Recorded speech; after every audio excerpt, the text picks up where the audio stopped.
You are currently the only person in this conference.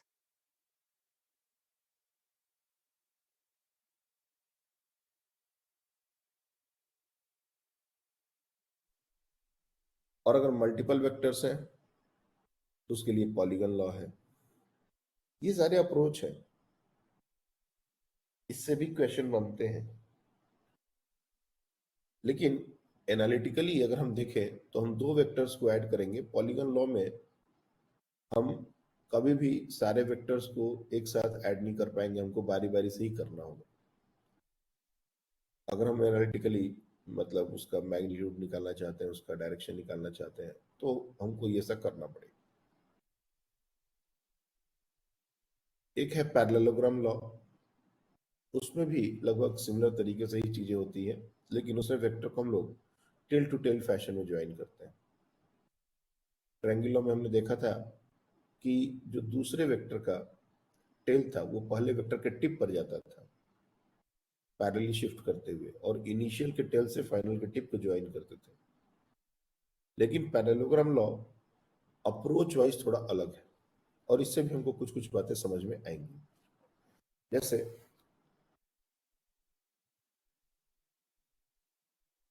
यहां देखिए, parallelogram law of vector addition.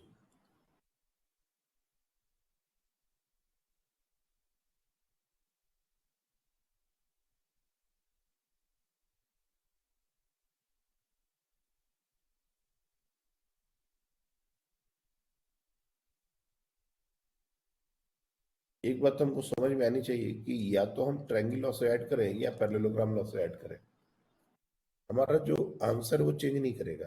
I mean suppose हमारे पास जैसे दो vectors हैं, और ये दो वेक्टर किसी भी डायरेक्शन में हो सकते हैं। मैं बार बार बता रहा हूँ कि एक एक्सिस की तरफ एक वेक्टर बनाना कोई जरूरी नहीं है, लेकिन टू स्टार्ट विथ हम लोग इसी तरह से बनाते हैं। जैसे ये हमारे दो वेक्टर्स हो गए ए एंड बी। अगर हम इसको पैरेललोग्राम लॉ से ऐड करना चाहते हैं तो ट्रायंगल लॉ से हमने क्या किया था, इसके टेल को इसके टिप से ज्वाइन किया था। इसको टेल टू टेल फैशन में ज्वाइन करेंगे, जैसे angle between the two vectors निकालने के टाइम किया जाता है, बस कुछ वैसा ही। तो हम क्या कर सकते हैं, ये जो पूरा वेक्टर है इसको यहां से उठाओ,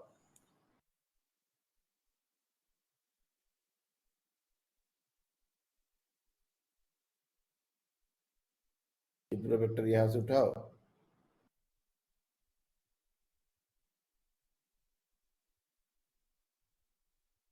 ये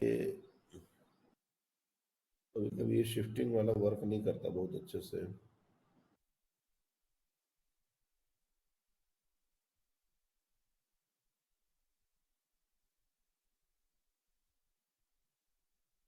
वेट ए मिनट,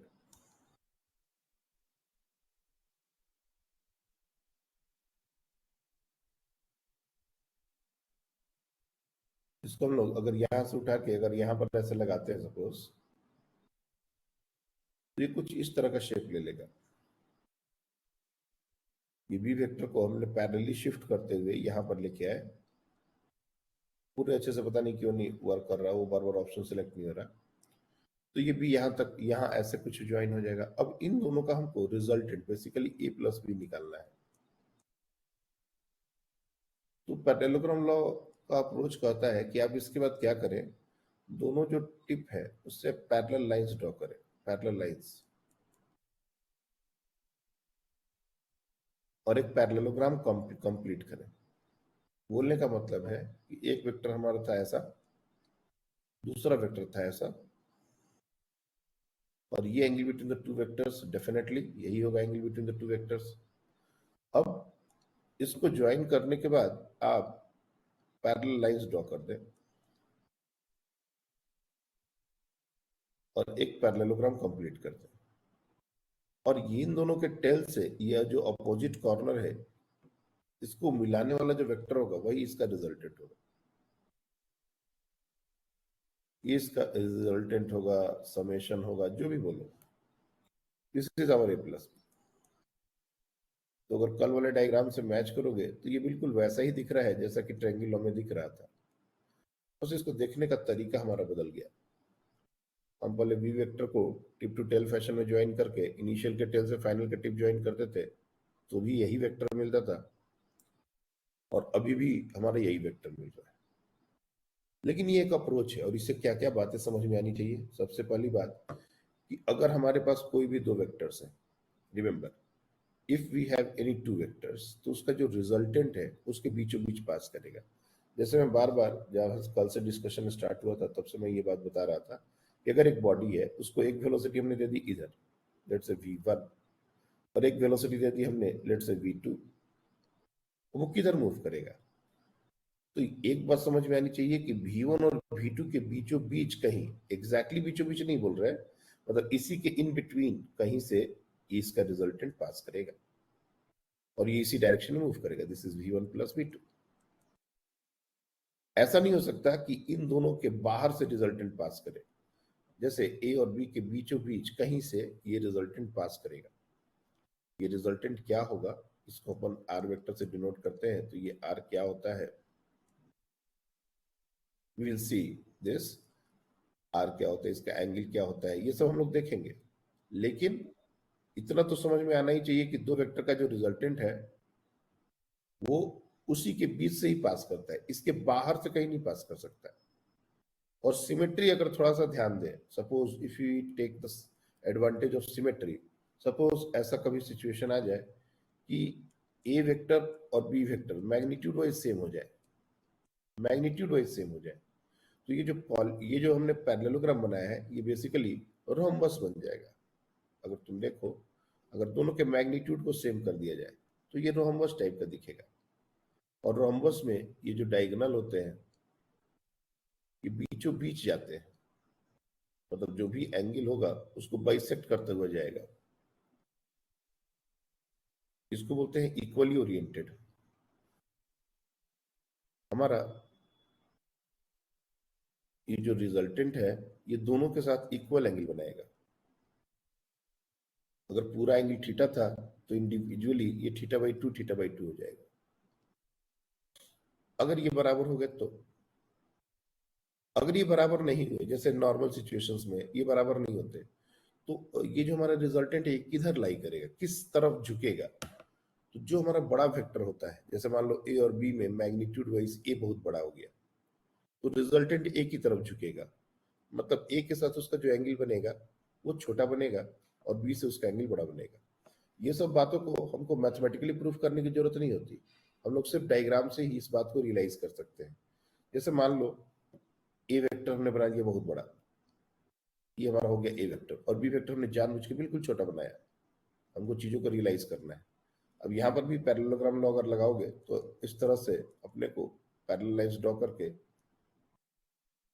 इसको पैरेललोग्राम कंप्लीट करना पड़ेगा। अगर इस बार हम लोग रिजल्टेंट को ड्रॉ करने की कोशिश करें, ये हो जाएगा हमारा resultant. You can directly see this angle और ये एंगल, ऑब्वियसली ये एंगल बहुत छोटा है। क्यों छोटा हो गया? क्योंकि ये ए का जो मैग्नीट्यूड है ये बड़ा है, ए वेक्टर का मैग्नीट्यूड बी के कंपैरिजन में बहुत बड़ा है, तो रिजल्टेंट हमेशा बड़े वाले वेक्टर की तरफ लाई करता है। ये चीज हमको हमेशा ध्यान रखना है, बड़े वाले वेक्टर के साथ हमेशा वो छोटा एंगल बनाएगा। दो वेक्टर के बीच का एंगल अगर थीटा है तो रिजल्टेंट इससे छोटा एंगल ही बनाएगा, किसी भी एक वेक्टर से बीचों बीच पास करेगा, तो ऑब्वियस सी बात है किसी भी एक वेक्टर से अगर देखें तो वो थीटा से छोटा एंगल बनाएगा। लेकिन अगर मान लो थीटा 1 और थीटा 2 अल्फा बीटा इस तरह से अगर हम उस एंगल को देखें, तो जो बड़ा वेक्टर होगा रिजल्टेंट उसी की तरफ ज्यादा ओरिएंटेड होगा, मतलब उसी वेक्टर से वो छोटा एंगल बनाएगा और दूसरे वाले जो छोटा वेक्टर है उससे बड़ा एंगल बनाएगा। और अगर दोनों वेक्टर सेम हो गए मैग्नीट्यूड वाइज तो बिल्कुल बीचों बीच चला जाएगा, दोनों से वो इक्वली ओरिएंटेड होगा। क्या ये बात समझ आ रही है? ये पूरी बात अभी जो हमने बताई क्या वो क्लियर है?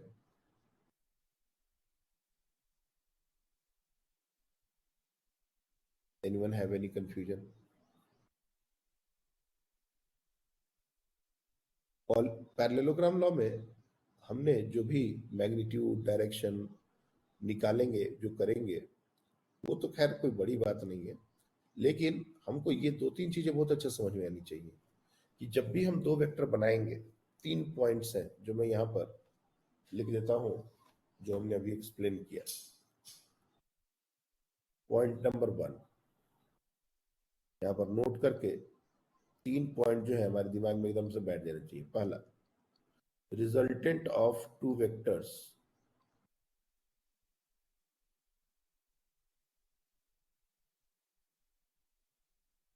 always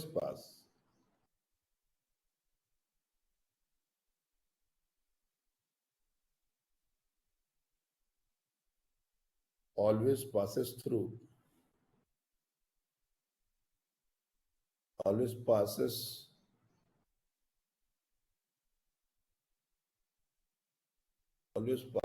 through, ऐसे नहीं सही होगा। Resultant of two vectors always lie, ऐसा करो, always lie between the two vectors. Passes through word सही नहीं है, always lie between the two vectors. जिन वेक्टर्स को हमने ऐड किया है उनके बीच में ही लाई करेगा। दूसरा point, resultant is oriented towards larger vector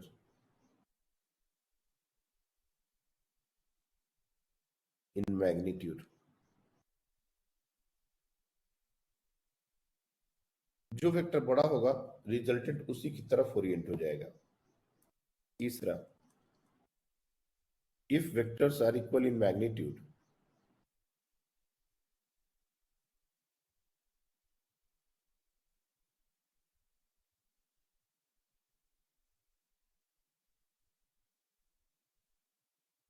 resultant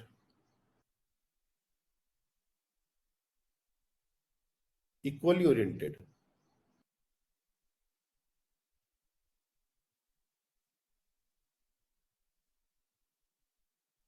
from two vectors। दो जो वेक्टर्स हैं उससे इक्वली ओरिएंटेड होगा। यही तीनों बातें हमने यहाँ पर डायग्राम बना बना के आपको बताई हैं। ये चीज अपने को ध्यान रखनी है। अब कोई भी दो वेक्टर्स है, चाहे वो ट्रायंगल लॉ से हम ऐड करें या पैरेललोग्राम लॉ से ऐड करें, उसका जो रिजल्टेंट होगा आर, वो वेक्टर का मैग्नीट्यूड कितना होगा और डायरेक्शन कितना होगा, ये चीज हमको डिराइव करनी होती है। मैं डेरिवेशन इग्नोर कर रहा हूं क्योंकि डेरिवेशन आप लोगों ने किया होगा। मैं थोड़ा सा हिंट दे देता हूं, बाकी हम डायरेक्ट आंसर्स को लेके ही आगे बढ़ेंगे। जैसे ये हमारा एक वेक्टर है और ये दूसरा वेक्टर है, मैंने ट्रायंगल लॉ से ऐड किया, तुम पैरेललोग्राम लॉ से भी ऐड करोगे, it will going to give the same thing. ये हमारा रिजल्टेंट वेक्टर है, this is our resultant vector R. अगर ये हमारा ए वेक्टर है, ये हमारा अगर बी वेक्टर है, और इनके बीच का angle, this angle is theta, और मैग्नीट्यूड ऑफ ए को हमने स्मॉल ए से डिनोट किया, मैग्नीट्यूड ऑफ बी को स्मॉल बी से डिनोट किया, और थीटा हमेशा से के लिए angle between the two vectors है। तो जो रिजल्टेंट का मैग्नीट्यूड होता है, मैं बार बार कर रहा हूं कि इस डेरिवेशन में अपने आप को उलझाने की ज्यादा जरूरत नहीं है। अगर हो रहा है तो ठीक, नहीं तो छोड़ दो। मेडिकल के बच्चों को एक बात हमेशा ध्यान में रखनी चाहिए, डेरिवेशन में अपने आप को उलझा के रखने में कोई इंटरेस्ट मत दिखाओ। समझना है, अगर समझ में आता है तो बहुत अच्छी बात है, इट इज वेरी गुड। लेकिन अगर नहीं समझ में आता तो उस पर अपना ज्यादा दिमाग मत लगाओ। क्यों नहीं समझ आ रहा, डेरिवेशन डेरिवेशन से ही सब कुछ है, ये नॉनसेंस बात है। कभी कभी किसी एग्जाम में ये नहीं पूछने वाला कि आर को डेराइव करिए कि under root over A square plus B square plus 2ab cos of theta होता है। इसके बाद की कहानी हमसे क्वेश्चन में पूछी जाती है, ये कैसे आया, इसमें ज्यादा इंटरेस्ट दिखाने की जरूरत नहीं है। और ये जो एंगल है, ये जो एंगल है ए वेक्टर के साथ, ये जो एंगल बना रहा है डेल्टा बोलते हैं इसको, तो हमारा tan डेल्टा ये होता है b sin theta divide by a plus B cos theta.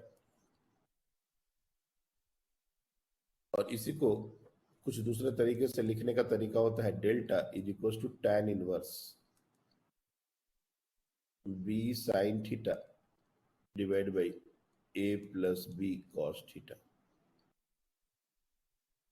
अब ये जो रिजल्ट्स हैं इनको हम क्वेश्चन में कैसे इंप्लीमेंट करेंगे, कैसे सॉल्व करेंगे क्वेश्चन, इस पर हमारा फोकस ज्यादा होना चाहिए रादर देन कि हम ये चक्कर में पड़ गए कि आर डिराइव कैसे हो रहा है।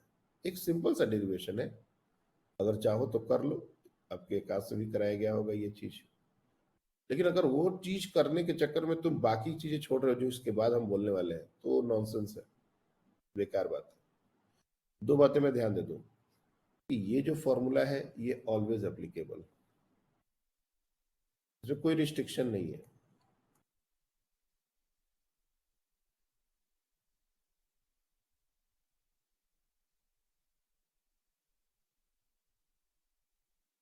Always applicable. इसमें कभी भी कि ये कब लगाना है सर, कब नहीं लगाना है सर, ये हमेशा लगा सकते हैं।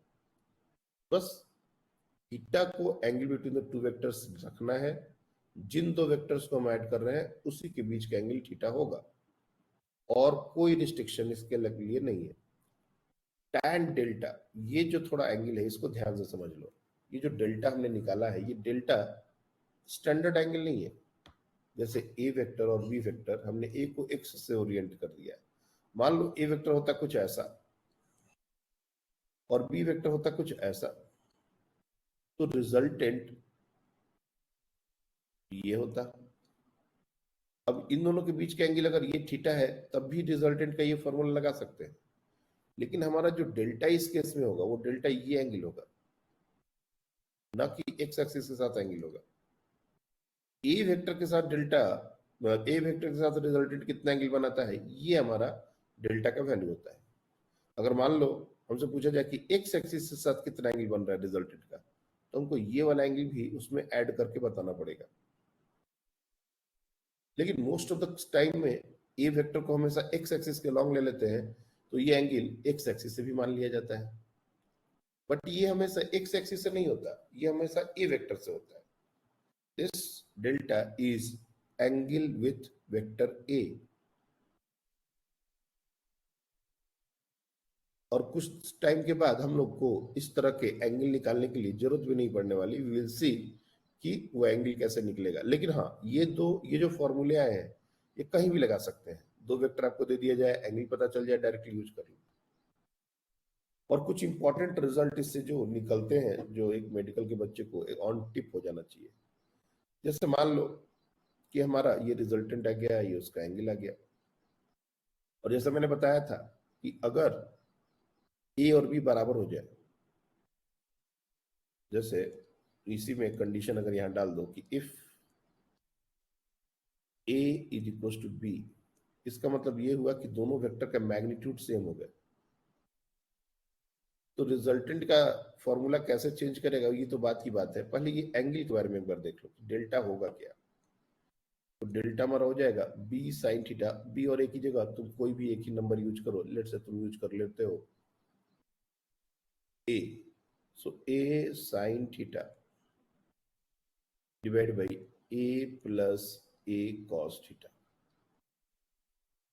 और ये पूरा का पूरा tan इनवर्स, एक कॉमन होके कैंसिल आउट हो जाएगा और ये बचेगा sine theta divide by 1 plus cos theta, और ये हो जाएगा tan इनवर्स। थोड़ा बहुत ट्रिग्नोमेट्री हमने तुम लोग को सिखाया है, और वहां से अगर tan इनवर्स साइन थीटा को हम लोग 2 sine theta by 2 cos of theta by 2 ऐसे लिख सकते हैं। और ये 1 प्लस कॉस थीटा मतलब कॉस 2 थीटा वाला जो फॉर्मूला होता है वो लिख सकते हैं। तो कॉस 2 थीटा का जो फॉर्मूला होता है उसमें ये हो जाएगा 2 कॉस स्क्वायर थीटा बाई 2। ये सब ट्रिग्नोमेट्री में कराया गया है, आप चेक कर सकते हो। उन्हें बोला था कि बहुत इंपॉर्टेंट फॉर्मूले हैं और इसके अलग अलग वर्जन्स बताए थे। तो cos थीटा बाई 2 और या cos थीटा बाई 2 एक तो कैंसिल आउट होगा ही, बचेगा क्या, sin theta by 2 cos theta by 2, यानी कि delta is equal to tan inverse tan theta by 2, और इसी को सीधे सीधे हम लोग थीटा बाई 2 लिख सकते हैं। अगेन ये पूरा बात नहीं समझ में आया तो ये बात समझ में आनी चाहिए कि डेल्टा हमारा थीटा बाई 2 इक्वली ओरिएंटेड वाला जो कौन बात था वो जस्टिफाई हो रहा है, वो यहाँ से प्रूव हो रहा है। लेकिन ये बात भी हमने पहले बता दी थी कि अगर वेक्टर्स इक्वल मैग्नीट्यूड के होंगे तो इक्वली ओरिएंटेड होगा वेक्टर रिजल्टेंट। ये चीज यहाँ पर मैथमेटिकली प्रूफ हो रही है। तो जितनी भी चीजें हमने बताई हैं सबका मैथमेटिकल प्रूफ होता है, लेकिन हर बच्चा हर प्रूफ को उसी समय समझ जाए ये पॉसिबल नहीं होता।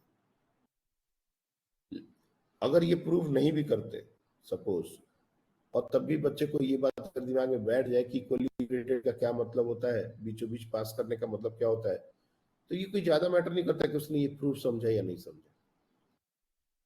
मेडिकल में सबसे बड़ा एडवांटेज यही है कि हमको जितने भी रिलेशंस होते हैं फिजिक्स में, इनके प्रूफ में ज्यादा इंटरेस्ट नहीं दिखाना है, इनको कैसे यूज करना है क्वेश्चन में, इसमें ज्यादा इंटरेस्ट दिखाना है। हम इसको कैसे इंप्लीमेंट करें, इस फॉर्मूले को कैसे यूज करें, इसमें हमारा ज्यादा फोकस होना चाहिए। जो बच्चे एक्सट्रीम लेवल पर वर्क करते हैं, जो बच्चे बिल्कुल अच्छा परफॉर्म करते हैं, वो लोग थोड़ा बहुत दिमाग अगर लगाना चाहे तो लगाएं, लेकिन बाकी बच्चों के लिए ये बिल्कुल भी रिकमेंडेड नहीं है कि आप एक एक चीज पर दिमाग लगाइए। अननेसेसरी तुम्हारी एफिशिएंसी वेस्ट होगा और कोई फायदा नहीं होगा। इसलिए मैं बहुत ज्यादा तुमको डेरिवेशन पर फोकस नहीं करूंगा। डेरिवेशन होते हैं, सब चीज के डेरिवेशन होते हैं, जितना हमको जानना चाहिए उतना हमको जानना है, लेकिन उससे भी ज्यादा जरूरी है एप्लीकेशन। अगर ये होता है तो इसके क्या क्या एप्लीकेशन होते हैं वो समझना है। तो यहाँ पर मैं 3-4 स्टेटमेंट लिख रहा हूं और ये तीनों चारों स्टेटमेंट अपने आप में बहुत इंपॉर्टेंट है। अगर वेक्टर्स के बारे में इतनी ही सारी बातें अगर तुमको दिमाग में बैठ जाए समझ के, तो आधे क्वेश्चन तो देख के ही बनेंगे। जैसे अगर हमने कंडीशन यहां डाला कि if magnitude of vector A is equal to magnitude of vector B. Excuse me sir. हाँ बोलो। सर आपकी स्क्रीन शेयर एंड हो गई। क्या? आपकी स्क्रीन शेयर एंड हो गई ऐसा दिखा रहा है। आपका वीडियो और स्क्रीन दिख नहीं रही है।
ये कब से हुआ ये?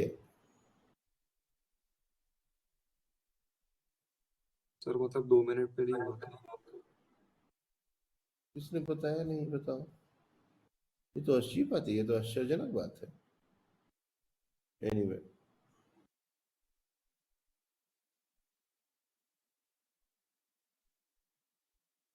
हाँ, तो मैं क्या कर रहा था कि ये रिजल्ट्स हमारे लिए इंपॉर्टेंट है, हम डेरिवेशन को इग्नोर करेंगे ताकि हम उसके आगे की चीजों पर फोकस कर सकें। तो अगर हमारा मैग्नीट्यूड बराबर है, और ये बहुत बार होगा, अलग अलग मैग्नीट्यूड है तब तो कोई बात ही नहीं है, तब तो जनरल केस हो गया, लेकिन मैक्सिमम सिचुएशंस में हमारे मैग्नीट्यूड बराबर होते हैं, और मैग्नीट्यूड बराबर होंगे तो थीटा पर कंडीशंस आता है। जैसे मान लो if a is equal to b and पहला केस कि थीटा हमारा 60 डिग्री हो, मतलब angle between the two vectors अगर हमारा 60 डिग्री हो और दोनों के मैग्नीट्यूड बराबर हो, तो ये जो रिजल्टेंट का फॉर्मूला है इसी फॉर्मूले में डालेंगे ये सारी बातें। ए और बी को दोनों को हम लोग ले लेंगे ए, मैग्नीट्यूड को हम लोग ले लेंगे ए। जैसे यहाँ पर ऐसे लिख लो, magnitude of a magnitude of b is equal to a या ए नॉट, जो भी लेना है ले लो, ए नॉट ले लो। चलो, उसके बाद क्या कंडीशन इंपोज कर रहे हैं कि अगर दोनों के बीच का एंगल 60 डिग्री होगा तो जो हमारा रिजल्टेंट का मैग्नीट्यूड होगा, रिजल्टेंट का जो मैग्नीट्यूड होगा, नो डाउट वो √3 टाइम्स ए नॉट होगा। एकदम याद होना चाहिए हमको, उसको पुट करके एक बार चेक जरूर कर लेना है, मान लो अगर तुमको कन्विंसिंग नहीं लग रहा है तो, लेकिन ये हमको एकदम से अब रट्टा मार याद होना चाहिए। और कितने एंगल पर ओरिएंटेड होगा ये बताने की जरूरत नहीं है। 60 डिग्री के बीचों बीच जाएगा वेक्टर तो 30 डिग्री किसी एक वेक्टर से वो रिजल्टेंट 30 डिग्री एंगल बनाएगा, ये भी बताने की जरूरत नहीं है। दूसरा, अगर थीटा हमारा 90 डिग्री हुआ तो रिजल्टेंट हमारा √2 टाइम्स ए हो जाएगा, √2 टाइम्स ए नॉट, और इसमें बीचों बीच पास करेगा मतलब 45 डिग्री।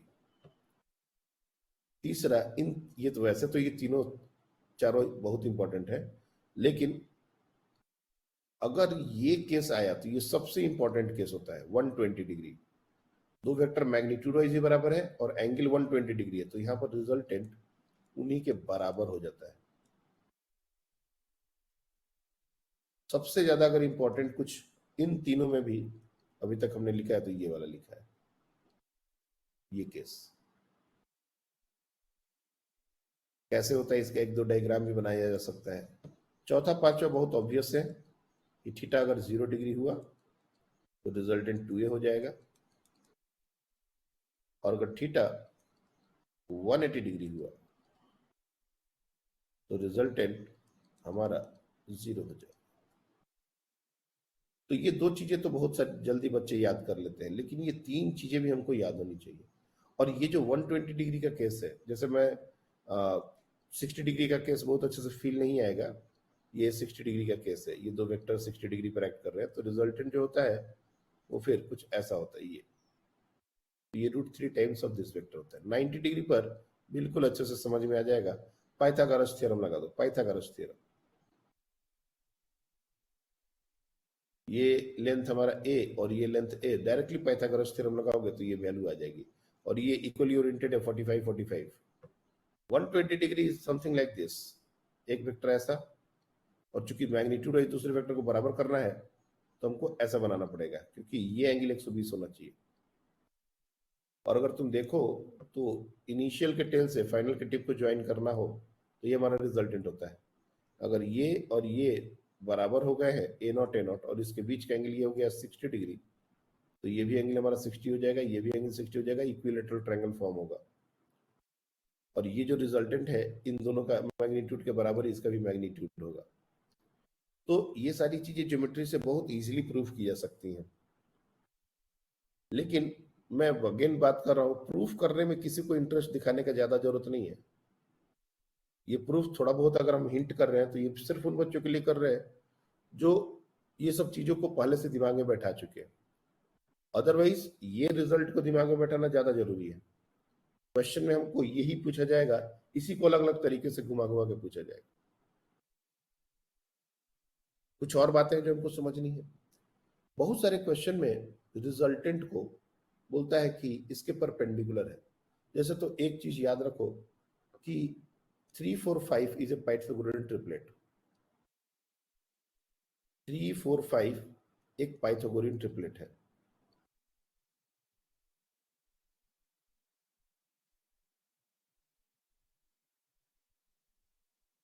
उसी तरह से 12 5 13 ये भी एक पाइथागोरियन ट्रिपलेट है। क्वेश्चन में अगर ये डेटा कभी भी दिख जाए, मतलब वेक्टर के मैग्नीट्यूड के फॉर्म में अगर ये डेटा दिखे, इसका मतलब ये एक राइट एंगल ट्रायंगल का डेटा है। सबसे पहली बात, गलती से भी 3 4 5 12 5 13 ऐसा कभी भी क्वेश्चन में दिखता है, इसका मतलब हमको एक राइट एंगल ट्रायंगल तो बनाना ही पड़ेगा। इस तरह का ट्रायंगल हमको बनाना ही पड़ेगा। अब 3 कौन सा होगा, 4 कौन सा होगा, 5 कौन सा होगा, ये सब बात की बात है, लेकिन हमको ऐसा करना ही पड़ेगा, एक राइट एंगल ट्रायंगल बनाना पड़ेगा। बहुत बार क्वेश्चन आता है कि P + Q = R वेक्टर। जैसे एक एग्जांपल के लिए, मैं क्वेश्चन नहीं ले रहा अभी, ऐसे क्वेश्चन तो भरे पड़े हैं, जैसे P plus Q is equal to R vector, ऐसा दिया गया है और बोला गया कि R is perpendicular to P, ऐसा बोला गया। जैसे ही अगर कोई भी एक वेक्टर को दूसरे के परपेंडिकुलर बोले, मतलब राइट एंगल ट्रायंगल बनाना है। अब R परपेंडिकुलर टू P बोलने का मतलब क्या हुआ, देखो ध्यान से। मान लो हमने P plus Q R justify करना है, तो ये हम लोग सबसे पहले P वेक्टर बना देंगे और Q वेक्टर को जानबूझ के ऐसा बनाना पड़ेगा। ऐसा ऐसा क्यों बनाया सर आपने? तो ऐसा भी बना सकते थे, ऐसा भी बना सकते थे, ऐसा भी बना सकते थे और ऐसा भी बना सकते थे। आपने यही क्यों बनाया? क्यों? कि हमको रिजल्टेंट, जो फाइनल रिजल्टेंट है, उसको P से परपेंडिकुलर ड्रॉ करना है। ये बात को प्रूफ करना, इस बात को जस्टिफाई करने के लिए अपने को जो Q वेक्टर है वो ऐसा ही बनाना पड़ेगा, ताकि इनिशियल के टेल से फाइनल के टिप को जो ज्वाइन करने वाला वेक्टर होता है, यही हमारा रिजल्टेंट वेक्टर होता है, यही हमारा R वेक्टर होता है। और ये R वेक्टर P से परपेंडिकुलर हो, इस बात को इसी तरह से प्रूफ किया जा सकता है, इसी तरीके से बनाया जा सकता है। अब हो सकता है P का वैल्यू 3 दे दिया और सीधे R का वैल्यू 5 दे दिया, बोलेगा P और R के बीच का एंगल निकालिए। अब यहां पर बच्चे ये काम करने के बाद भी गलती करते हैं। P और R के बीच का एंगल ये नहीं है, this is not the angle between P और Q के बीच का एंगल हमारा ये एंगल नहीं है, this is not the angle between P and Q। क्यों? They are not joint tail to tail. इस वेक्टर को आगे बढ़ाना पड़ेगा और ये होगा एंगल हमारा एक्चुअल। अगर मान लो ये हमारा 3 दिया हुआ था, मैग्नीट्यूड ऑफ P, क्योंकि ये पैथागोरल टेम्पलेट होगा फॉर श्योर। अगर ये 3 दिया हुआ था, Q हमारा दिया हुआ था 5, तो ये R हो जाएगा 4 और ये 3 4 5 का राइट एंगल ट्रायंगल बन रहा है, तो ये एंगल हो जाएगा 53 डिग्री। तो ये angle 180 minus 53 degree will be the angle between P and Q। तो ये बहुत छोटी छोटी सी क्वेश्चन होते हैं, इसमें बहुत ज्यादा दिमाग लगाने की जरूरत नहीं होती, लेकिन बच्चे यहां तक सोच ही नहीं पाते। 10 जगह मिस्टेक करने का बात है और 10 जगह में कहीं ना कहीं आखिर बंदा मिस्टेक करेगा ही करेगा। तुम क्वेश्चन में देखना, ये चीज हर बार आएगी। बहुत सारे क्वेश्चन में परपेंडिकुलर, एक वेक्टर को दूसरे वेक्टर से परपेंडिकुलर बताया जाएगा। तो याद रखना कि जब भी ऐसा क्वेश्चन आए तो हमको एक राइट एंगल ट्रायंगल ही बनाना है और जिस तरह से हमको ऐड करके तीसरे वेक्टर को रिप्रेजेंट करना है, तुम राइट एंगल ट्रायंगल बनाने के बाद एरो दिखा सकते हो। जैसे कल के क्लास में हमने यही बताया था आपको कि कोई भी ट्रायंगल अगर हमने बना दिया, तो ये हमने कोई भी ट्रायंगल बना दिया, तो इसमें एरो कैसे लगाएंगे, तो किन दो का सम तीसरे के बराबर होगा या तीनों का सम 0 होगा, ये हम लोग एरो बनाने के बाद डिसाइड कर सकते हैं। तो वो तुम क्वेश्चन में जैसा स्टेटमेंट होगा वैसे बना सकते हो। और ये हिंट है, 3 4 5 12 5 13, ये सब हिंट है कि तुमको राइट एंगल ही बनाना है। ये सब पाइथागोरन टेम्पलेट है। दूसरा क्वेश्चन बार बार जो पूछा जाता है और जिससे बच्चे बहुत कंफ्यूज होते हैं, a plus B is equal to a minus B. पहले तो निगेटिव वेक्टर क्या होता है वो हम पहले आपको बता देते हैं, उसके बाद ये सारी बातें होंगी, क्योंकि ये भी क्वेश्चन बच्चों को बहुत परेशान करता है। तो सबसे पहले हमने क्या देखा, हमने वेक्टर एडिशन के 2-3 तरीके देखे। वेक्टर एडिशन का कोई भी तरीका तुम लगाओगे, जो हमारा रिजल्टेंट होगा, मतलब a प्लस बी वेक्टर होगा, उसका मैग्नीट्यूड यही होगा, उसका डायरेक्शन किसी एक वेक्टर a से, जो पहला वेक्टर तुमने लिया है, उसके साथ ये होगा। अब बात आती है कि सर हर बार पहला वेक्टर हम a लेंगे कि b लेंगे, इस पर क्या डिसीजन है? इस पर कोई डिसीजन नहीं है। और एंगल निकालने के लिए ये जो तरीका है, ये बहुत जल्दी हम लोग इसको यूज ना करके कोई और तरीका यूज करेंगे। अगर हमको एंगल ही निकालना है कि रिजल्टेंट कितने एंगल पर ओरिएंटेड है, तो ये तरीका जो है अभी के लिए ठीक है, लेकिन बाद में हम दूसरा भी और तरीका देखेंगे जिससे एंगल निकाला जा सकता है रिजल्टेंट का। कुछ इंपॉर्टेंट केसेस है कि अगर वेक्टर के मैग्नीट्यूड सेम हो गए और एंगल अगर ये ऐसा कुछ हुआ, तो रिजल्टेंट को डायरेक्टली लिख लेंगे हम, उसको under root over A square plus B square पर सॉल्व करने की जरूरत नहीं है। और कुछ स्पेशल सिचुएशंस है जहां पर 3 4 5 का अगर कोई 2 3 वेक्टर की बात आती है, या 12 5 13 पर अगर कोई भी 2 3 वेक्टर की बात आती है, तो इसमें एक राइट एंगल ट्रायंगल की ही पॉसिबिलिटी है और वो राइट एंगल ट्रायंगल ही बनाना पड़ेगा। रिजल्टेंट इससे परपेंडिकुलर है, तो ऐसा कुछ हमको ड्राइंग के दौरान समझना पड़ेगा। मैं जल्दी से आपको वेक्टर सब्ट्रैक्शन, क्योंकि वेक्टर सब्ट्रैक्शन जो है वो अलग नहीं है वेक्टर एडिशन से, इट इज नॉट डिफरेंट, बिल्कुल सेम है, सिर्फ समझने का फर्क होता है। वेक्टर सब्ट्रैक्शन और वेक्टर एडिशन ये दोनों सेम ही अप्रोच है। ऐसा कुछ वेक्टर सब्ट्रैक्शन बोल के होता ही नहीं है, दोनों एडिशन ही होते हैं। जैसे एक समय के लिए एक एग्जांपल से समझो कि वेक्टर सब्ट्रैक्शन और वेक्टर एडिशन कैसे सिमिलर है।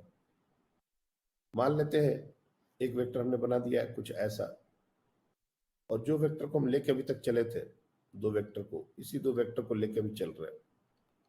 ये हमारा ए वेक्टर है और ये हमारा बी वेक्टर है, और हमसे पूछा गया है कि चलिए आप ए माइनस बी निकालिए। एक तो बात समझ लो कि a minus b is not equal to b minus है, ये एकदम से दिमाग में बैठा लो। A plus B is equal to b plus a, ये वैलिड है, लेकिन ए माइनस बी और बी माइनस ए ये सेम नहीं होते। अगर नॉर्मल तरीके से इसको समझना हो तो 3 minus 2 is not equal to 2 minus 3, ये दोनों सेम नहीं होंगे। ये तो नॉर्मल स्केलर में भी ये चीज आपको समझ में आती है, जबकि 3 प्लस 2 और 2 प्लस 3 ये पॉसिबल है, दोनों 5 ही देंगे, लेकिन ये +1 देगा और ये -1 देगा, दोनों फर्क है। उसी तरह से इस लॉजिक से ही तुम इसको समझ सकते हो कि वेक्टर सब्ट्रैक्शन में भी ये बात समझ में आनी चाहिए कि a माइनस बी और b माइनस ए ये दोनों अलग अलग बात है। हमको कोई एक दे दिया गया, सपोज a माइनस बी निकालने के लिए बोला गया, चलिए a minus B, what is going to be a minus B. तो नॉर्मल लॉजिक ये कहता है कि हम a प्लस -1 इंटू बी, ये लिख सकते हैं इस पूरे चीज को। -1 से जब b मल्टीप्लाई होगा तो a माइनस बी ही दे देगा, और क्या देगा। अब ये माइनस बी एक्चुअली है क्या, -1 इंटू बी क्या है। हमने सबसे पहले आपको बताया था कि किसी वेक्टर में स्केलर क्वांटिटी से मल्टीप्लाई करने का क्या मतलब होता है, और वो भी माइनस से मल्टीप्लाई करने का क्या मतलब होता है। ये जो पूरा चीज हमने लिखा है, this is called negative vector of B. ये बी का निगेटिव वेक्टर है। फॉर एग्जाम्पल बी अगर हमने वैसे ड्रॉ किया है तो माइनस बी हमको एग्जैक्टली अपोजिट डायरेक्शन में उतने ही मैग्नीट्यूड का एक वेक्टर ड्रॉ करना पड़ेगा, जिसको हम बोलेंगे माइनस बी। और अगर ये माइनस बी देखने में अच्छा नहीं लग रहा तो इसको कोई और नया नाम तुम दे सकते हो, सी डी जो भी, लेकिन ये हमारा माइनस ही वेक्टर है। और एक्चुअली हम कर क्या रहे हैं, ए प्लस माइनस बी वेक्टर कर रहे हैं। तो ये बेसिकली दो वेक्टर का हम एडिशन ही कर रहे हैं, ये नई बात नहीं है। ये अलग बात है कि ए वेक्टर कुछ ऐसा है और बी वेक्टर नीचे की तरफ, सॉरी माइनस बी वेक्टर नीचे की तरफ हो गया, बट है ये दोनों वेक्टर का एडिशन ही। अब ट्रायंगल लॉ यूज करना है, पैरेललोग्राम लॉ यूज करना है, जो यूज करना है, जो हमने एडिशन के लिए यूज किया वही यूज करेंगे। तुमको अगर पैरेललोग्राम लॉ यूज करना है तो इस वेक्टर को उठा के यहां पर ऐसे ज्वाइन करना पड़ेगा, कर दो। Suppose you want to add this vectors according to parallelogram law, तो ये जो माइनस बी है वो कुछ ऐसा ही इसको ज्वाइन करना पड़ेगा, ये हमारा माइनस बी हो जाएगा।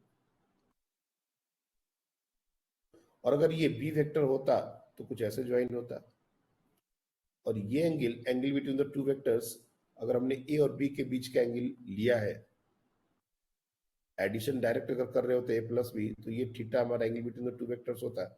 अगर हमने इसी थीटा को कंसीडर किया तो ये एंगल हमारा कितना हो जाएगा, what will be this angle, क्या ये 180 माइनस थीटा होगा, ये सर नो। वो एंगल हमारा थीटा है तो ये एंगल 180 माइनस थीटा हो जाएगा।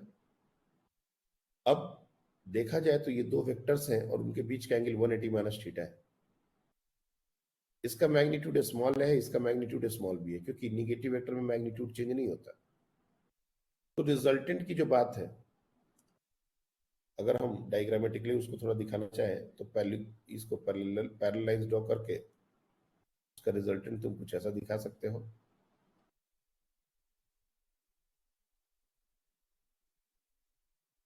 ये हो जाएगा resultant. This is your a minus B, और इसका मैग्नीट्यूड क्या होगा? तो मैग्नीट्यूड इसका हो जाएगा उसी फॉर्मूले से जिस फॉर्मूले से हमने a square plus B square plus 2ab, और याद रखो यहां पर cos अब थीटा नहीं डालेंगे, क्योंकि अब जो दो वेक्टर्स जिसको हम ऐड कर रहे हैं उसके बीच का एंगल थीटा नहीं है, 180 माइनस थीटा है, 180 माइनस थीटा।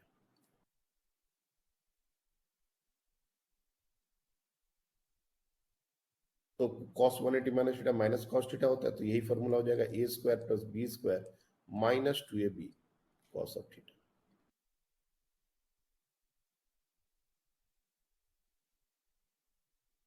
तो भले ही तुमको लगता हो कि sir vector subtraction vector addition से अलग है, क्योंकि इसमें minus cos of 2ab cos of theta आया और एडिशन के दौरान तो plus 2ab cos of theta आ रहा था, ये बिल्कुल बचकानी बात है। अगर तुम ध्यान से देखो तो जो दो वेक्टर को तुमने ऐड किया, क्या एंगल उसी के बीच का लिया? यस, उसी के बीच का एंगल लिया, लेकिन 180 माइनस थीटा हमने इसलिए लिखा क्योंकि हमने ए और बी के बीच का एंगल थीटा ले लिया था। फॉर एग्जाम्पल ये थीटा गिवन ही नहीं होता, लेट्स अज्यूम कि ये थीटा गिवन ही नहीं होता, तुम ए को एज इट इज रखते, बी को लाते और सीधे सीधे ये एंगल मेजर कर लेते, let's say this is alpha. अगर तुम ये थीटा नहीं जान रहे होते तो तुम इस एंगल को एक नया नाम मैं दे देता हूं, लेट्स से अल्फा, तो तब ये तुमको माइनस 2ab cos अल्फा लिखने की जरूरत नहीं होती, तब तुम ये 180 माइनस थीटा की जगह सीधे अल्फा ही डाल देते और यही पूरा आंसर हो जाता है। वो तो हमको ए और बी के बीच का एंगल पता है, इसलिए हमने 180 माइनस थीटा कर दिया। तुमको नहीं पता छोड़ दो, जो नॉर्मल तरीका है दोनों वेक्टर के बीच का एंगल वही एंगल डाल दो। तो अगर 90 से बड़ा एंगल होगा तो अपने आप वो माइनस आ जाएगा, cos 90 से बड़ा जब होता है सेकंड क्वाड्रेंट में तो निगेटिव होता है, ये कोई बड़ी बात तो है नहीं। इसलिए ऐसा समझना कि सर ये एक नया फॉर्मूला आता है सब्ट्रैक्शन के लिए, दिस इज रॉन्ग। एडिशन हो या सब्ट्रैक्शन हो, फॉर्मूला एक ही है, यही वाला a square plus B square plus 2ab cos of theta. बस ये थीटा दिमाग में याद रखना कि ये थीटा जिन दो वेक्टर्स को ऐड कर रहे हैं उसी के बीच का एंगल होना चाहिए, कोई और नहीं। कोई और एंगल अगर दे दिया है तो वो angle between the two vectors निकालने में अगर तुम 180 माइनस करते हो तो ये एक अलग कहानी है, लेकिन ये theta angle between the two vectors है, तुमको जो भी एंगल दो वेक्टर जैसा भी दे दिया जाए उसी के बीच का एंगल ये होना चाहिए। This is what the meaning. अब ऐड कर रहे हैं सब्ट्रैक्ट कर रहे हैं ये मैटर नहीं करता, मैटर करता है कि फाइनली जो दो वेक्टर ऐड हो रहे हैं उनके बीच का एंगल जो है वही थीटा के बदले डालो, तो हमारा एक ही फॉर्मूला हर जगह वर्क कर जाएगा। आई बात समझ में?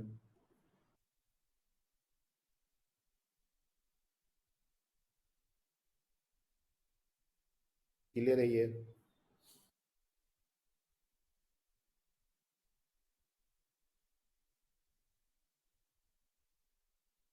तुम लोग शांत शांत पड़े हुए हो, सबको अपने अपने बदले बदले ही बताना है, दूसरे के बदले नहीं बताना, दूसरा अपने बदले बताएगा। समझ आया? Yes sir. Yes sir. चलिए अच्छी बात है।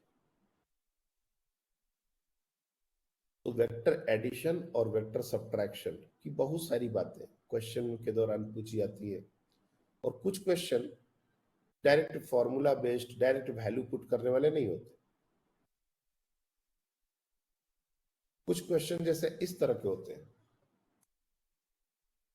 जो मैं बता रहा था कि मान लो एक वेक्टर है ए या फिर पी क्यू, ऐसा पी प्लस क्यू का मॉड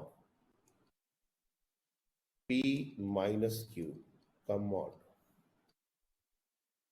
हमने क्या किया, ये सब चीजों को समझने की भी जरूरत है, सीधे सीधे क्वेश्चन है और इसको कैसे भी कर देना है, सिर्फ उससे बात नहीं बनेगा।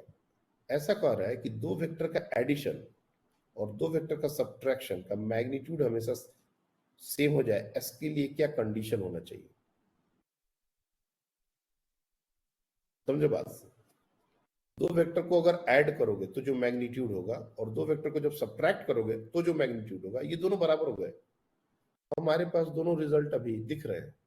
पहला रिजल्ट है एडिशन का, a square plus B square plus 2ab cos of theta, और अगर दोनों को सब्ट्रैक्ट करेंगे तो a square plus B square minus 2ab cos of theta, और ये दोनों बराबर हो गए। ये दोनों बराबर कब हो सकते हैं, कैसे हो सकते हैं, बताओ मेरे को।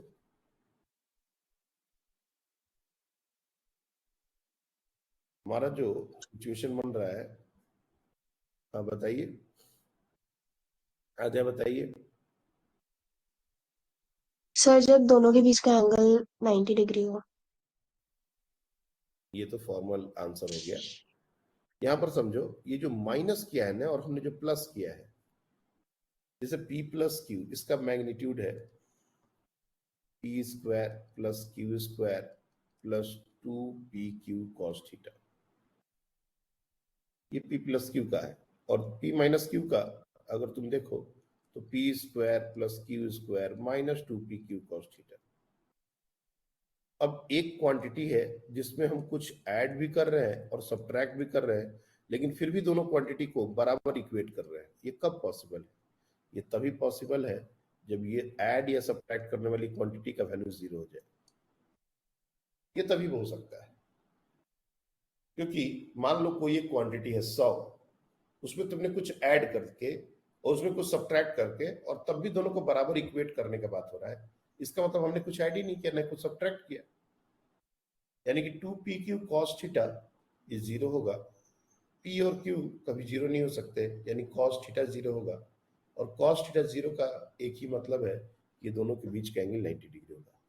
तो ये तभी पॉसिबल है, this is only possible if theta is equal to 90 degree. ये तभी पॉसिबल है जब cos थीटा और cos 90 माइनस 180 माइनस थीटा ये बराबर हो, और ये तब हो, ये बात तभी होगी जब थीटा 90 डिग्री के बराबर होगा। तो ये तो एकदम से ध्यान में रखना है कि जब भी दो वेक्टर का सम और सब्ट्रैक्शन का मैग्नीट्यूड बराबर करे तो वो दोनों 90 डिग्री पर ओरिएंटेड होने ही चाहिए, कि there is no other possibility. इस बात को जैसे जो हमने लिखा है और इस बात को, इन दोनों में फर्क है। अगर हमने ऐसा लिख दिया, इसका क्या मतलब है? What this imply?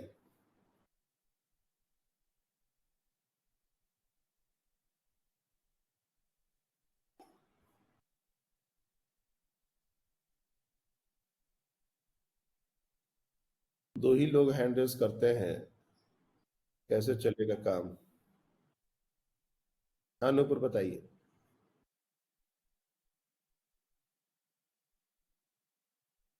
अगर हमने लिखा है p plus Q magnitude of p plus magnitude of q magnitude of p minus magnitude of q, conclusion निकलेगा।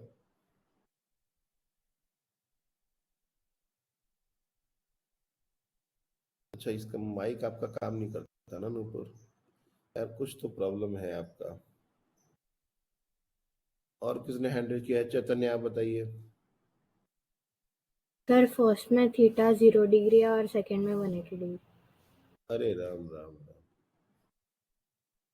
p प्लस क्यू और p माइनस क्यू ये हम बराबर कर रहे हैं, तो फर्स्ट में 0 डिग्री और 1 डिग्री का बात कैसे हो रहा है यहाँ पर? इन दोनों का एक ही कंक्लूजन चाहिए, दो कंक्लूजन नहीं निकालने हैं। ये एक कंडीशन दिया हुआ है, इससे हमको एक कंक्लूजन चाहिए, एक ही कंडीशन, ये दोनों। हाँ, और कौन बताएगा? आप ट्राई करो। सर क्यू वेक्टर का मैग्नीट्यूड 0। हाँ, ये बात हुआ कुछ। क्यू एक नल वेक्टर है।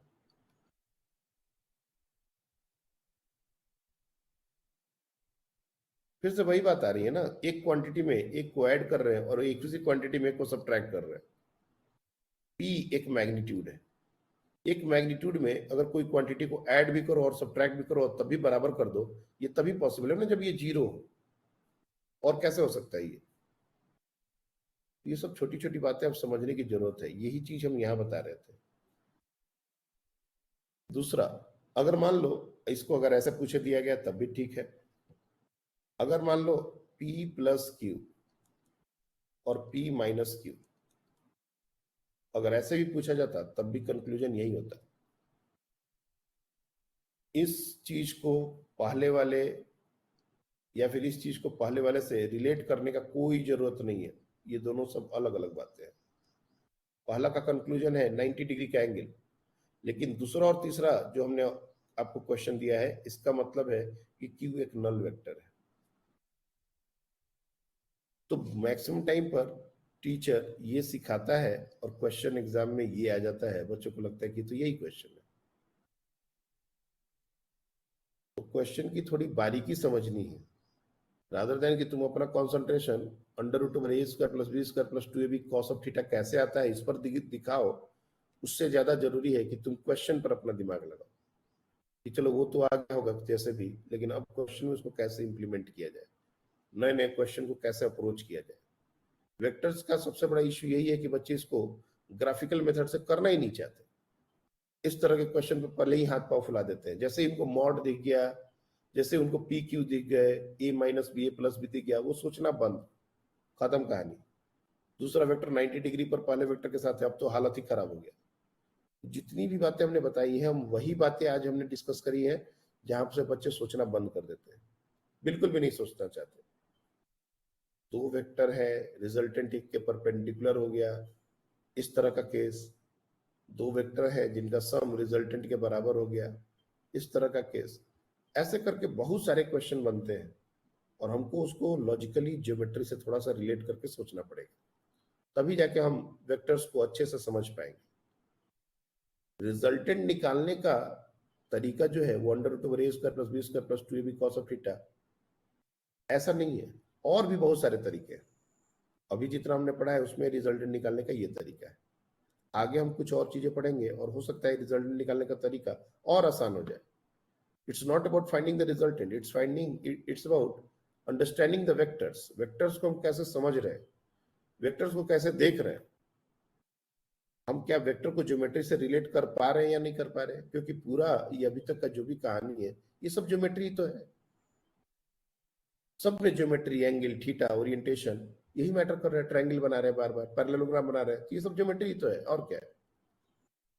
तो बच्चे ज्योमेट्री यूज करने से भागते हैं, तब हमको वेक्टर की रियल अंडरस्टैंडिंग नहीं बनती। तो दो वेक्टर को, अभी मैं वापस से कंक्लूड कर रहा हूं, दो वेक्टर को ऐड करना हो, सब्ट्रैक्ट करना हो, तो हमारा दोनों में सेम ही अप्रोच लगता है। वेक्टर एडिशन वाला ही अप्रोच सब्ट्रैक्शन में भी लगता है। बस ये चीज हमको ध्यान रखनी है कि सब्ट्रैक्शन के टाइम हमको निगेटिव वेक्टर ड्रॉ करके ऐड करना पड़ेगा। निगेटिव वेक्टर कैसे ड्रॉ करना है ये पहले डिस्कस हो चुका है।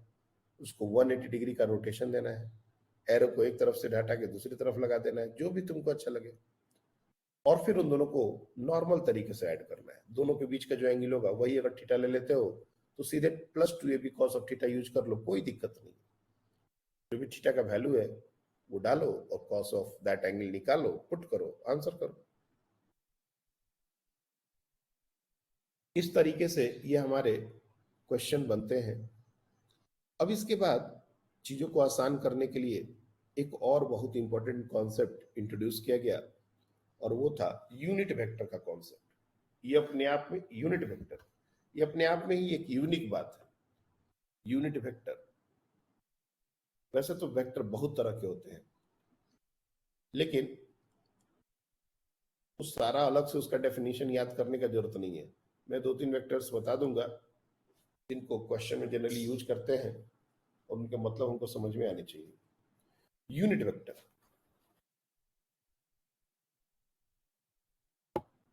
यूनिट वेक्टर बताने से पहले एक क्वेश्चन या एक बात हमको समझ में, तुम लोग को एक्सप्लिसिटली बता दें दो पहले, उसके बाद ये यूनिट वेक्टर की बात होगी।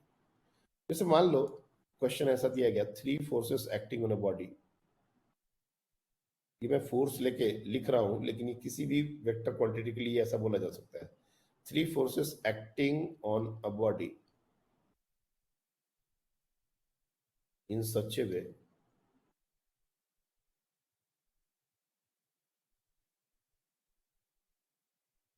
that net force is equals to 0.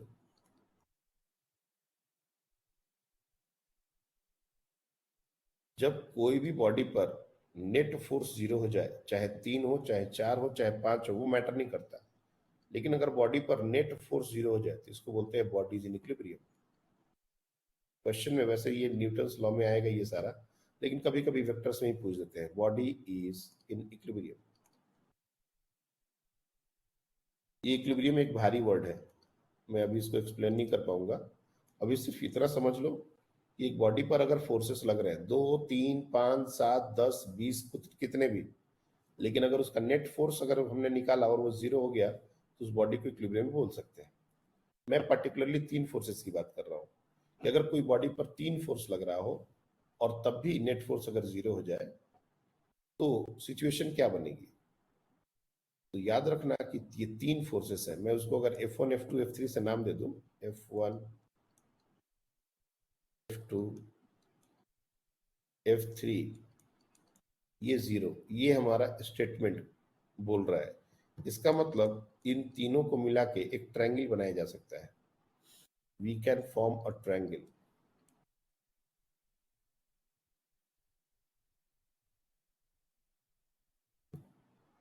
Having sides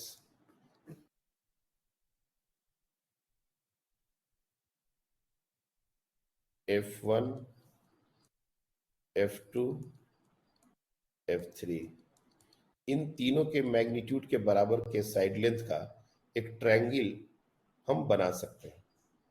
लेकिन क्वेश्चन ऐसे नहीं पूछेगा। क्वेश्चन क्या पूछेगा, एक बॉडी के ऊपर 5, 7 और 11 न्यूटन या फिर 13 न्यूटन, ऐसा सोचो।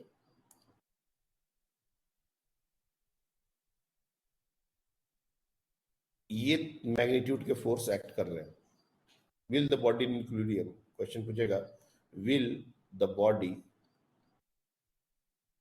Can be in equilibrium. अब कहोगे सर इक्विलिब्रियम तो हमने पढ़ा ही नहीं है।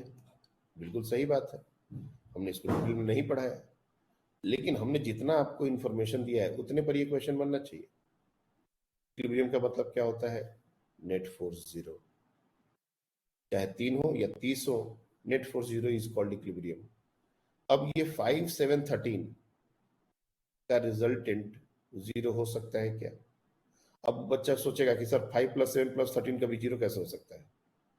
तो अलजेब्रिकली तो इसको ऐड करना है नहीं, ये फोर्सेस है और फोर्सेस वेक्टरली ऐड होते हैं। अब बात आती है कि अगर तीनों को वेक्टरली ऐड किया जाए तो रिजल्टेंट 0 होगा क्या, कौन बताएगा।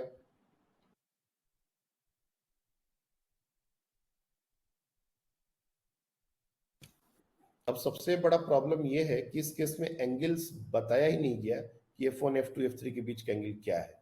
सिर्फ मैग्नीट्यूड दे दिया गया और पूछा गया कि क्या बॉडी इक्विलिब्रियम में हो सकता है। सिर्फ 1-2 बच्चे हैंड रेज करेंगे तो बाकी बच्चों से सवाल कैसे पूछा जाएगा, मुझे नहीं समझ आता।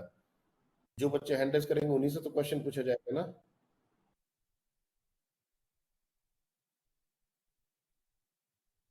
नूपुर, आपका माइक काम कर रहा है बच्चे, आपका ग्रीन होता है बट पता नहीं आपका आवाज क्यों नहीं आता। ये बड़ा सीरियस इशू है, मेरे को बहुत अजीब लगता है। आप चैट में आंसर लिख दिया करो, बार बार आप हैंड रेज करते हो और आपका आंसर हम नहीं ले पाते। This is very sad. और कौन बच्चा है जो आंसर करना चाहेगा इस क्वेश्चन का। किसी भी वेक्टर के एंगल्स के बारे में कुछ भी नहीं बोला गया। Very good. उसका आंसर है कि इक्विलिब्रियम में नहीं हो सकता। वाई, क्यों नहीं हो सकता।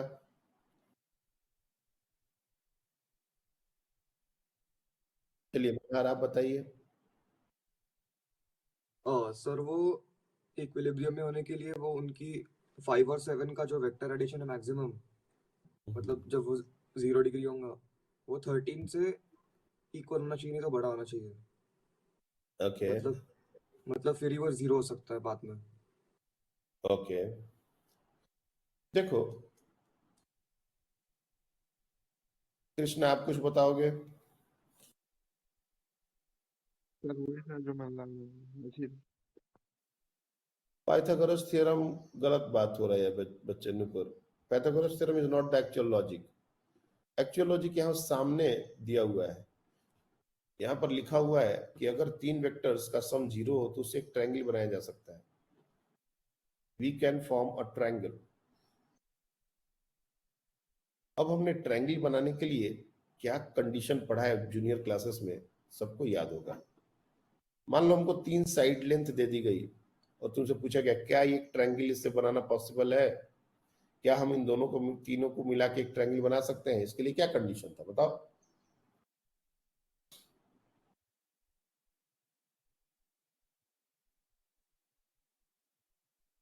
तीन साइड से ट्रायंगल बनाने के लिए कंडीशन यही होता है ना कि दो का सम तीसरे के बराबर हो या तो उससे बड़ा हो।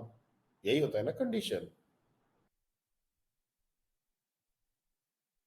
एक मिनट, पता है ना ये एक ट्रायंगल में दो साइड का सम तीसरे से बड़ा होता है। वर्स्ट के सिनेरियो में बराबर हो सकता है, छोटा नहीं हो सकता। पढ़े हो ना ये।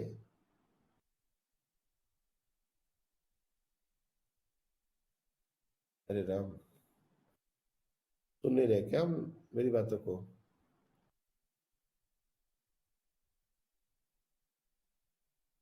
सब लोग सो गए। तो 5 7 13 से क्या हम ट्रायंगल बना सकते हैं, क्योंकि अगर रिजल्टेंट को 0 करना है तो ट्रायंगल बनना पड़ेगा। They can form a triangle.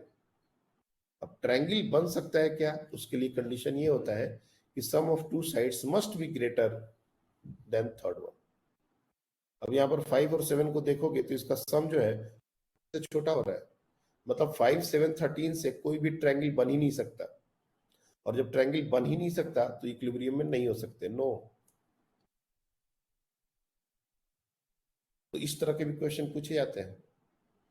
तीन वैल्यूज दे दिए गए और बोलेगा बॉडी इक्विलिब्रियम में है क्या। तो बॉडी इक्विलिब्रियम में तो तब होगा ना जब इन तीनों का रिजल्टेंट 0 हो। तीनों का रिजल्टेंट 0 तब होगा ना जब इसे ट्रायंगल फॉर्म करे। तो सीधे सीधे बात आ गई कि क्या वो तीनों साइड से ट्रायंगल बनाए जा सकते हैं। अगर हाँ तो ठीक है, नहीं तो कोई बात नहीं। तो ये चीज भी हमको ध्यान में रखनी है।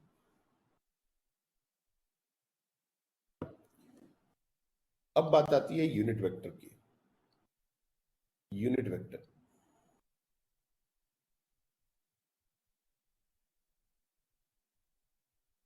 देखो यूनिट वेक्टर का नोटेशन भी अलग होता है। ये नोटेशन होता है, जनरली इसको स्मॉल लेटर से डिनोट करते हैं और एरो नहीं लगाते, कैप लगाते हैं। जैसे ए एक यूनिट वेक्टर है बताने के लिए एक कैप, ये पता चल गया कि ये एक यूनिट वेक्टर है। नोटेशन भी फर्क होता है। और ये यूनिट वेक्टर किस लिए डिफाइन किया जाता है, सबसे पहले तो इसकी जरूरत क्या पड़ी। Anyone, why we define unit vector, what is the use of unit vector.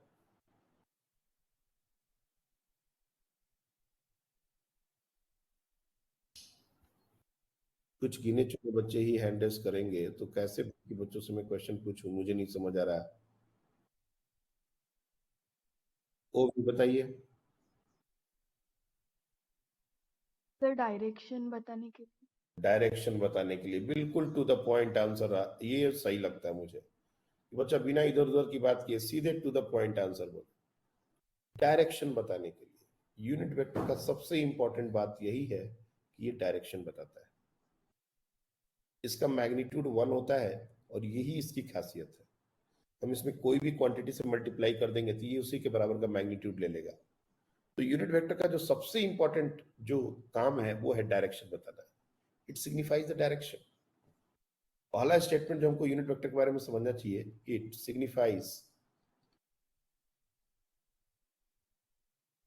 The direction. Direction बताने के लिए इसको डिफाइन किया गया है, लेकिन हमको इसमें एक बात और ऐड करनी पड़ेगी कि इसका मैग्नीट्यूड 1 होता है। Having magnitude 1।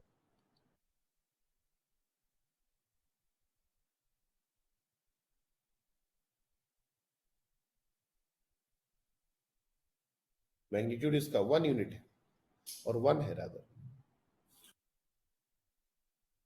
अब यूनिट वेक्टर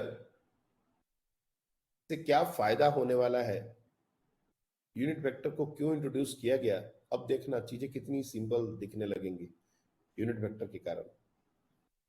सबसे पहले मान लो कि यूनिट वेक्टर हम निकालेंगे कैसे, या पहले 3 यूनिट वेक्टर जो स्पेशली डिफाइंड है मैं उनकी बात कर लूं।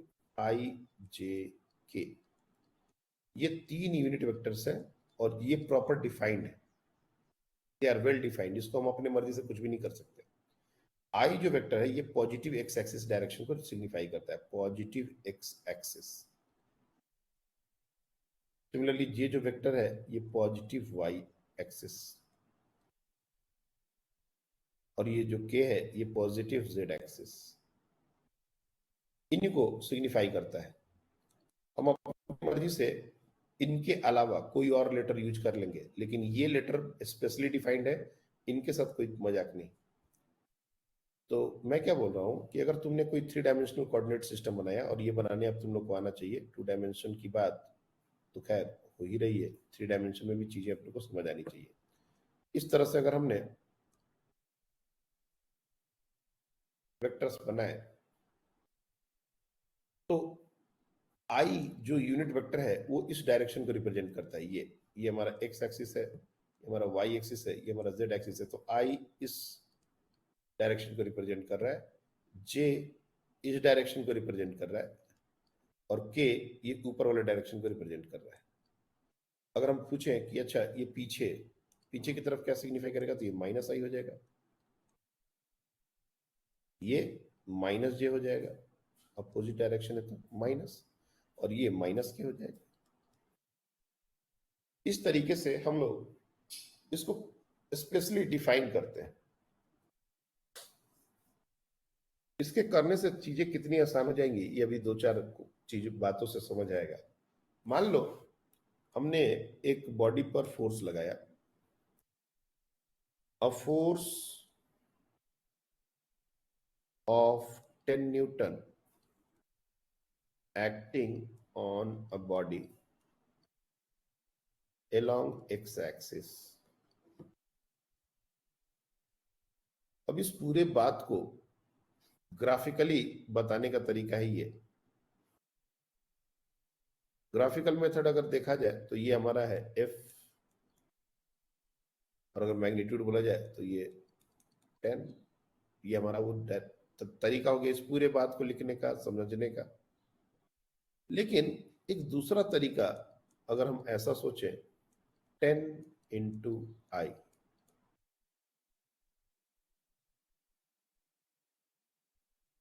अगर हमने ग्राफिकली नहीं रिप्रेजेंट किया, सीधे f is equal to 10 into i लिख दिया, ये भी वही बात रिप्रेजेंट करने लगा। क्यों? आई हमारे एक वेक्टर है along x axis, positive x axis, और मैग्नीट्यूड हमको 10 चाहिए था, हमने 10 कर दिया। तो ये 10 एक वेक्टर पॉजिटिव एक्स एक्सिस का है, और यही बात क्वेश्चन में पूछी गई है, और यही बात क्वेश्चन में दिखाई गई। तो यूनिट वेक्टर डिफाइन करने से हमारा बहुत काम आसान हो जाता है। ग्राफिकल मेथड जो हमने सीखा है उसको भी हम कुछ देर के लिए बाईपास कर सकते हैं, और नॉर्मल अलजेब्रा की तरह इसको काम कर सकते हैं। अब डायग्राम बनाने की जरूरत नहीं है, अब ट्रायंगल और पैरेललोग्राम लॉ करने की जरूरत नहीं पड़ेगी। अगर कोई वेक्टर है वाई एक्सिस के लॉन्ग तो उसमें जे लगा देंगे।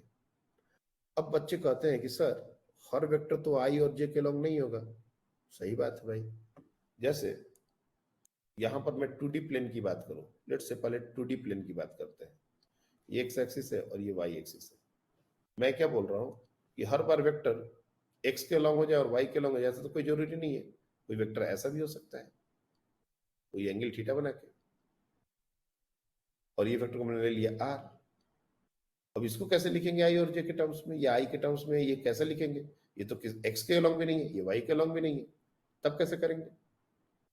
ये बात समझ में आती है कि अगर इधर था और 10 मैग्नीट्यूड का तो 10 आई ले लिया, इधर था और अगर मान लीजिए 5 मैग्नीट्यूड का था तो 5 जे ले लिया, ठीक है। लेकिन इस वेक्टर ये तो आई के लॉन्ग भी नहीं है, तो जे के लॉन्ग भी नहीं है, तब इसको कैसे करेंगे? इसके तरीके होते हैं, और उसके लिए हमको रिजोल्यूशन ऑफ वेक्टर पढ़ना पड़ेगा, जो इसके बाद हम लोग पढ़ने वाले हैं। That is again a very important part. लेकिन यूनिट वेक्टर में एक जो अंतिम चीज हमको समझनी है कि ठीक है, आई जे के ये स्पेशल डिफाइंड वेक्टर्स है, इनके बारे में हमको ज्यादा सोचने की जरूरत नहीं है।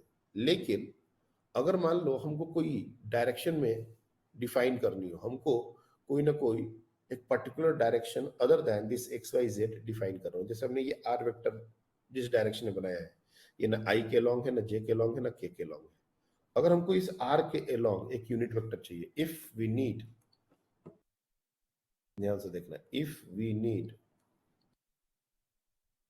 अ यूनिट वेक्टर along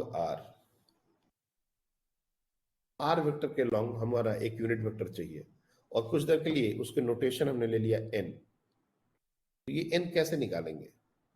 तो इसका जो कॉन्सेप्ट है वो कहता है कि आर वेक्टर को उसी के मैग्नीट्यूड से डिवाइड कर दिया जाए। अगर किसी वेक्टर को उसके मैग्नीट्यूड से डिवाइड कर देंगे तो जो बचेगा वही हमारा यूनिट वेक्टर हो जाएगा। और this is also a very important concept, बहुत ही इंपॉर्टेंट कॉन्सेप्ट है। इसके बारे में जितनी भी बातें की जाए वो बहुत कम है। भले ही आज हम इसके बहुत सारे एप्लीकेशन नहीं देख पाएंगे, लेकिन अगले क्लास में, जब नेक्स्ट क्लास में हम इसको डिस्कस करेंगे तो इसके बारे में हम बहुत सारा एप्लीकेशन देखने वाले हैं। तो यूनिट वेक्टर इंट्रोड्यूस करने से काम हमारा बहुत ज्यादा आसान होने वाला है, बहुत ज्यादा। ये जो ट्रायंगल लॉ, पैरेललोग्राम लॉ, इससे हमको आजादी मिल जाएगी। ऐसा नहीं है कि वो क्वेश्चन, वो जो तरीके हमने पढ़े थे वो ऑब्सोलेट हो गए, पुराने हो गए, उसको कभी यूज ही नहीं करना पड़ेगा। वो यूज तो उसको भी करना पड़ेगा, और ये रिलेटिव वेलोसिटी में यही यूज करना पड़ता है। आईजे वहां पर बहुत ज्यादा एप्लीकेबल नहीं होता, लेकिन नॉर्मल वेक्टर्स के केस में ये जो तरीका इसके बाद हम देखेंगे, ये रिलेटिवली आसान तरीका होता है। और इस तरीके से अगर हम एडिशन करें, सब्ट्रैक्शन करें, तो वो जल्दी भी होगा और उसमें कोई भी डायग्राम ड्रॉ करने की, थीटा निकालने की जरूरत नहीं पड़ती। ये एक फायदे वाली बात है। लेकिन उसको समझने के लिए हमको component of vector, projection of vector, effect of vector, ऐसा समझना पड़ेगा। ये सब एक ही बात है। मैं थोड़ा सा इसके लिए हिंट दे देता हूं, कल इसके बारे में डिटेल डिस्कशन होगा। And this is again a very important concept, component, effect,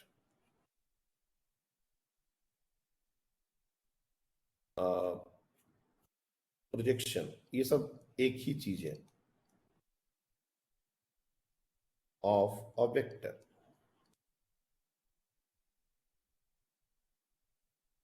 एक वेक्टर का क्या इफेक्ट होता है, क्या कंपोनेंट हो सकता है, क्या प्रोजेक्शन हो सकता है, ये अपने को समझना है। जैसे मान लो ये हमारा एक वेक्टर है, ये हमने एक्स वाई प्लेन बना ड्रॉ कर दिया। एक्स वाई प्लेन से चीजों को समझने की कोशिश करो। ये हमारा एक्स वाई प्लेन है, और एक बॉक्स है जिसको ओरिजिन पर हमने रखा है, बड़ा सा बॉक्स। ये एक बॉक्स है जिसको ऊपर से देख रहे हैं हम लोग। एक बच्चा इसको इस तरफ खींच रहा है, इस तरफ खींच रहा है, फर्स्ट चाइल्ड। ये जो दूसरा चाइल्ड है ये उसको इधर खींच रहा है, और ये जो तीसरा है वो उसको इधर खींच रहा है। अब इन तीनों का अगर हम लोग बारी बारी से पुल इस बॉक्स पर देखें, और तीनों कैपेबल है बॉक्स को खींचने के लिए। मेरा क्वेश्चन बहुत सिंपल सा है। इनिशियल कोऑर्डिनेट अगर इस बॉक्स का देखा जाए तो वो 0,0 है। अगर पहला बच्चा इसको खींचेगा तो क्या इसके y कोऑर्डिनेट में कोई चेंज होगा क्या?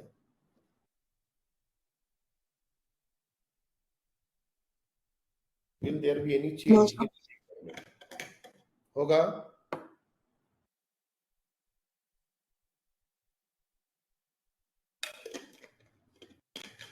फर्स्ट बॉय अगर इसको खींचता है तो क्या उसके y कोऑर्डिनेट में कोई चेंज आएगा कि y कोऑर्डिनेट पूरे टाइम 0 रहेगा? सर y कोऑर्डिनेट 0 ही रहेगा अगर फर्स्ट बच्चा खींच रहा है तो। ओके, ये बहुत ऑब्वियस सी बात है कि अगर पहला बच्चा जिस डायरेक्शन में उसको खींच रहा है उसी डायरेक्शन में बॉक्स आगे बढ़ेगा, और अगर उस डायरेक्शन में आगे बढ़ेगा तो वाई क्यों अपना वैल्यू लेगा। उसी तरह से अगर सिर्फ सेकंड बच्चा इसको पुश करे, पुल करे सॉरी, तो क्या एक्स कोऑर्डिनेट कभी चेंज होगा? X coordinate Yes. कभी चेंज नहीं होगा। लेकिन अगर तीसरा बच्चा खींचता है तो हम बोल सकते हैं कि कुछ देर के बाद बॉक्स यहां होगा और इसका कुछ एक्स भी होगा और उसका कुछ वाई भी होगा।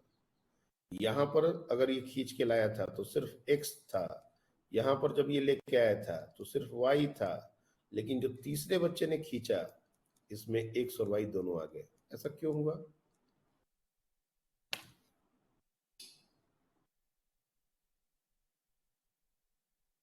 ऐसा क्यों हुआ कि तीसरे ने जब खींचा और तीसरे डायरेक्शन में जब उसने खींचा, जो डायरेक्शन में डिनोट किया है, तो उसका एक्स कोऑर्डिनेट भी आ गया और वाई कोऑर्डिनेट भी आ गया। वाई पहले तो ऐसा दो केस में नहीं हुआ था।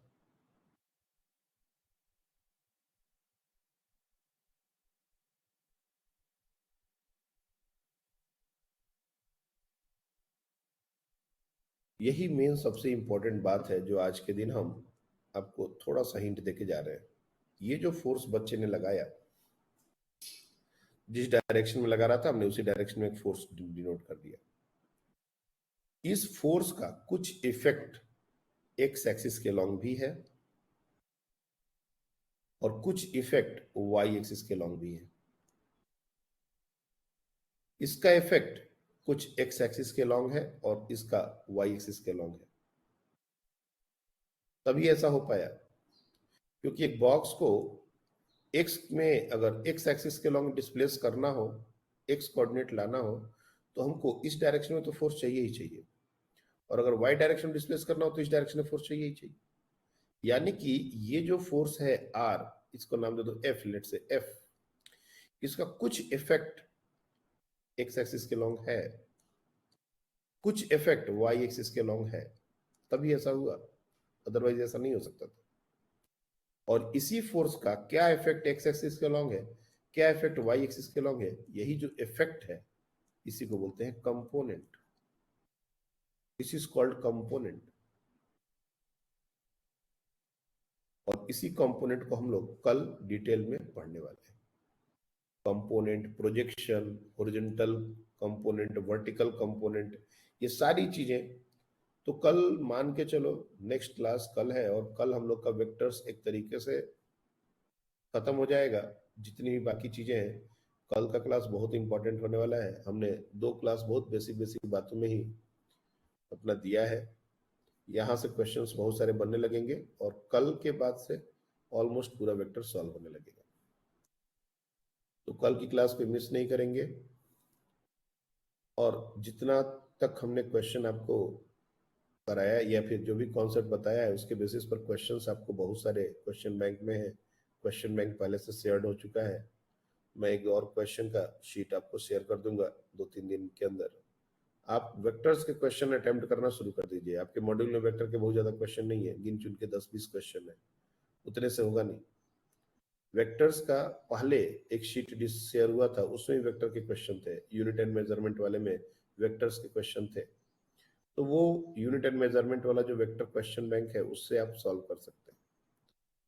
वेक्टर्स के ज्यादा से ज्यादा क्वेश्चन सॉल्व करने पड़ेंगे ताकि हमको वेक्टर पर ग्रिप बन सके, अदरवाइज वेक्टर आपका वीक रह जाएगा। तो अभी हम लोग यही तक रखते हैं इसको। That's all for today. हाँ बोलिए। सर एक ऐसा क्वेश्चन रहता है ना, वो एक्चुअली टेस्ट में भी आया था सर, कि वो 60 डिग्री 100 मीटर टर्न चलने के बाद फिर 60 डिग्री का टर्न लेता है, फिर 7वें टर्न पे कितना उसका डिस्प्लेसमेंट रहेगा, ऐसा एक क्वेश्चन था। तो सर मैंने इसको, जो आपने बताया वो तो सही मेथड था और आंसर भी उससे निकलता है, बट सर मैंने उसको थोड़ा अलग सोचा कि अगर हम लोग उसको सर्कल वाले, मतलब सर्कल बना के सोचे कि सिक्स, मतलब एक सीधे चला फिर 60 डिग्री का टर्न लिया तो 6 टर्न होने के बाद एक पूरा सर्कल हो जाएगा। 7वां टर्न लेगा तो फिर से वो पहले वाले टर्न के पोजीशन पे आ जाएगा और फिर उसका डिस्प्लेसमेंट रेडियस के बराबर हो जाएगा। तो सर ये एप्लीकेबल है क्या इसमें?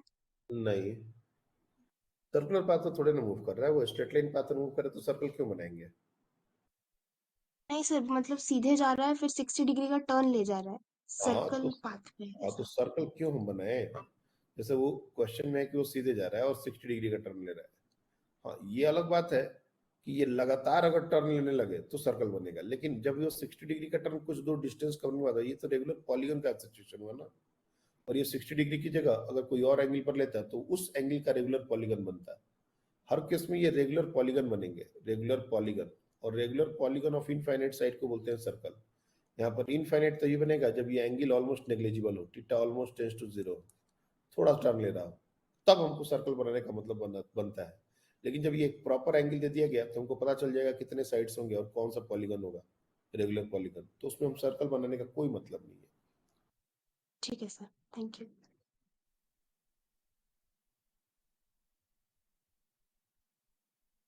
चलिए फिर, दैट्स ऑल फॉर टुडे।